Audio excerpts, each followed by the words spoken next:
In today's Farm Report, sometimes too many items in the house, shed, or barn can make us feel like we're getting stuff cluttered.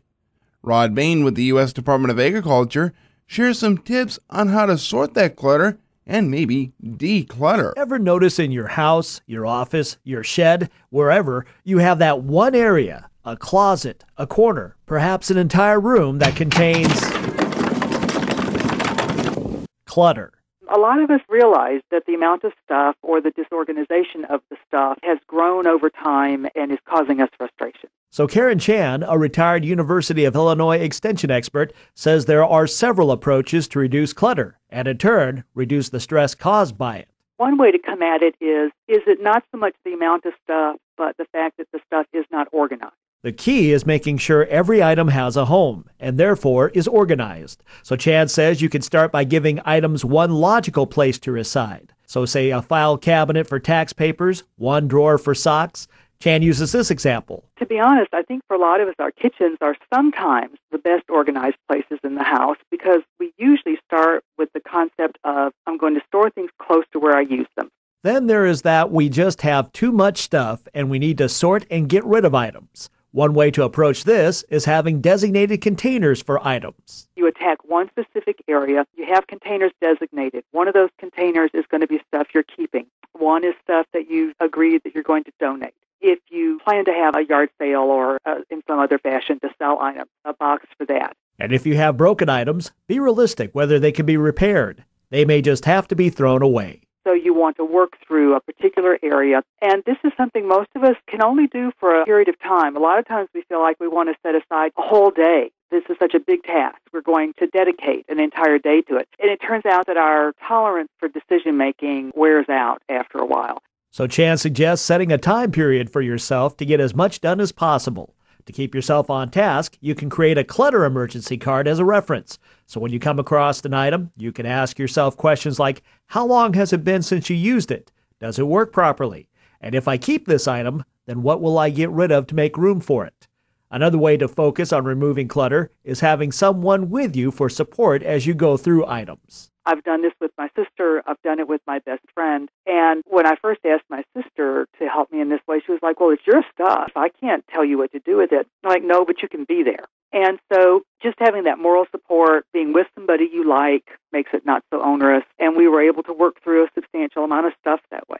I'm Rod Bain reporting for the U.S. Department of Agriculture in Washington, D.C.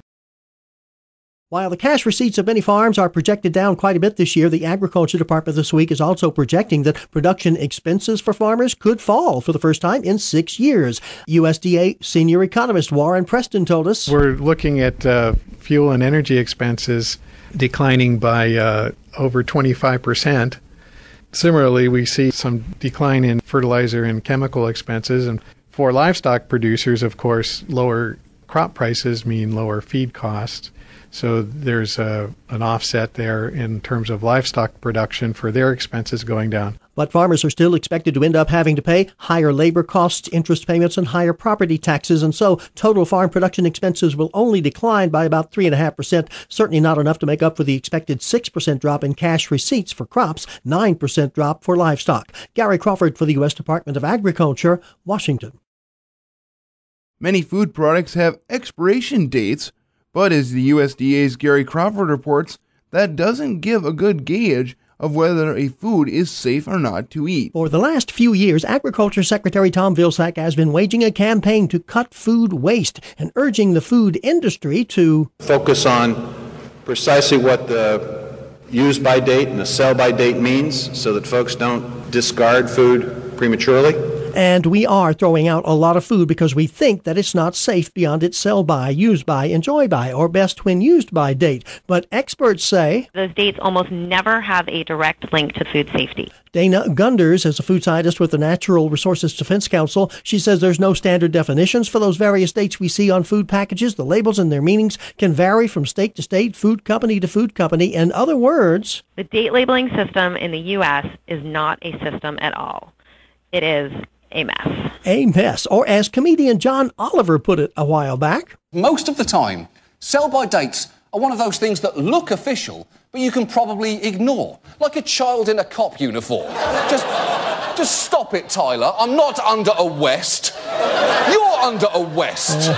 He makes a joke of it, but experts at many universities and the U.S. Department of Agriculture agree, at least up to a point. Nobody seems to know exactly what those so-called expiration dates really mean, but one thing they don't usually mean is that you'll get sick if you eat the food after that date. In fact, foodborne illness does not come from products being too old. University of Minnesota food scientist and engineering professor Dr. Ted Labuza says these dates are scaring us into tossing out perfectly good food. So where do these dates come from anyway? About 80% of the dates are guesses from some consumer questionnaires or based on what competitors are putting on. The others are done in very controlled conditions, food testing, in order to determine when the taste of the product changes enough for the consumers to be displeased. I look at shelf life as the percentage of consumers that you're willing to displease. So he says it's mostly about taste and seldom about the safety of the food. And he says for many refrigerated foods, we could keep them a lot longer than the so-called expiration date. One big key to doing that, though, keep your refrigerator below 40 degrees. I keep mine at 34 degrees, and I can get a 6-week shelf life in an unopened container of milk. I also can keep steak in there without having to freeze it for about 14 days. That's because the lower temperature causes the reactions and the growth of organisms to be much slower.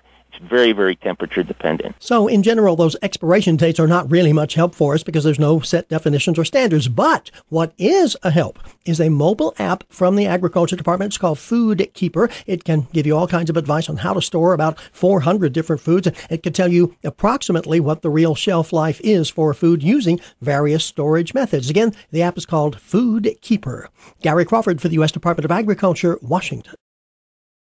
When we add up all of our grocery store receipts, how much more will we have paid for food this year than last? Overall, we're forecasting a 1.75 to 2.75% increase. Or about a 2.25% overall price hike. This from Agriculture Department economist Anne-Marie Coons. This forecast the same as last month's, but some changes for some individual foods, mostly in our favor. Fresh fruit. Coons had been calling for prices to go up maybe as much as 1% this year. But now we're expecting fresh fruit prices to decrease between 0 and 1%. Fresh vegetables, old forecast, prices up maybe 1.5%. Now they may not go up at all. Reasons: 1, a strong U.S. dollar making imported fruits and veggies less expensive. Number 2, the low price for oil. It's decreasing the cost overall for transportation, so to transport these fresh fruits and vegetables across the country. Also, we shoppers can expect to buy pork for 3 to 4% less than last year. Beef, though, those prices still will end up 5.5%, 6.5% higher than last year. Eggs up to 13.5% higher. Gary Crawford for the U.S. Department of Agriculture, Washington.